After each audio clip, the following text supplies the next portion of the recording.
السلام علیکم، info T V میں خوش آمدید۔ میں ہوں وسیم، لایا ہوں آپ کے لیے ایک اور ویڈیو۔ تو دوستو آج کے دن میں جو ہے وہ آلریڈی جو ہے وہ 2 ویڈیوز میں اپلوڈ کر چکا ہوں، جو کہ بہت ہی امپورٹنٹ جو ہے وہ ٹاپکس پر، جس میں جو ہے وہ آپ کے نقل کفالہ کے بارے میں جو ہے اپڈیٹ آئی ہے، اس کے علاوہ پروفیشن کے بارے میں آئی ہے، تو اس کے علاوہ ویزا کے بارے میں آئی ہے۔ تو یہ تینوں جو ہے اپڈیٹ آپ ضرور چیک کر لیجئے گا چینل پر، اور اگر آپ نے ابھی تک سبسکرائب نہیں کیا تو وہ بھی کر لیجئے گا، اور ویڈیو کو لائک کرنا مت بھولا کریں۔ تو دوستو آج کی ویڈیو جو ہے ویزوں کے اجراء کے بارے میں ہے کہ جو سابقہ قانون تھا وہ کینسل کر دیا گیا ہے، نیا قانون جاری کر دیا گیا ہے۔ وہ کیا ہے، بنا وقت ضائع کیے اس پہ بات کر لیتے ہیں۔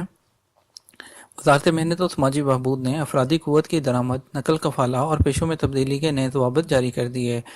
وزیر محنت نے قانون محنت اور اس کے ضمنیوں کے نئے لائحہ عمل کی منظوری دے دی۔ یہ 28 جمادی الثانی سن 1437 ہجری کو جاری کردہ لائحہ عمل کی جگہ لے لے گا۔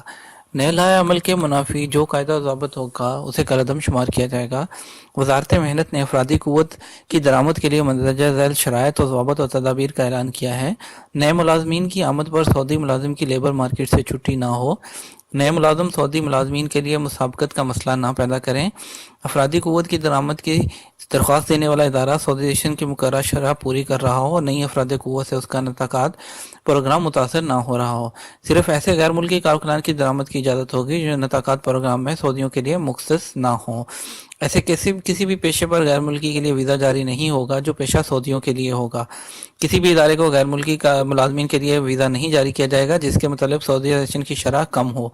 18 برس سے کم عمر اور 60 برس سے زیادہ عمر کے غیر ملکی کو ملازمت کی غرض سے ویزا نہیں جاری ہو سکے گا۔ 60 سال کی پابندی سے ڈاکٹر، ماہرین اور وزیر محنت کی جانب سے جاری کردہ افراد مستثنی ہوں گے۔ وزارت محنت نے نئے ضوابط جاری کرتے ہوئے توجہ دلائی ہے کہ مندرجہ ذیل حالات میں غیر ملکی ملازمین کی آمد کی درخواست مسترد کر دی جائے گی۔ اگر ویزے طلب کرنے والا ادارہ ایسا ہو جس کے خلاف ملازمین کی تنخواہیں اجتماعی طور پر روکنے کا الزام ثابت ہو گیا ہو، ایسا ادارہ جو اپنے نام سے غیر ملکی کو کاروبار کرا رہا ہو، اور ایسا ادارہ جس کا مالک اپنے تمام یا بعض کارکنان کو کسی اور کے یہاں غیر قانونی طریقے سے ملازمت کی اجازت دیے ہوئے ہو یا انہیں اپنے کاروبار کا موقع فراہم کیے ہوئے، ایسے ادارے کو بھی نئے ویزے جاری نہیں ہوں گے۔ جو سعودائزیشن کی کم از کم شرح پوری نہ کر رہا ہو، ایسے ادارے کی درخواست بھی مسترد کر دی جائے گی جس نے وزارت محنت یا مکتب العمل کو غلط معلومات اور تفصیلات فراہم کی ہوں گی۔ اس قسم کے ادارے کو 5 برس تک افرادی قوت کی درآمدگی کی کارروائی کی اجازت نہیں ہوگی۔ ایسے ادارے کو جاری شدہ ویزے بھی منسوخ کر دیے جائیں گے۔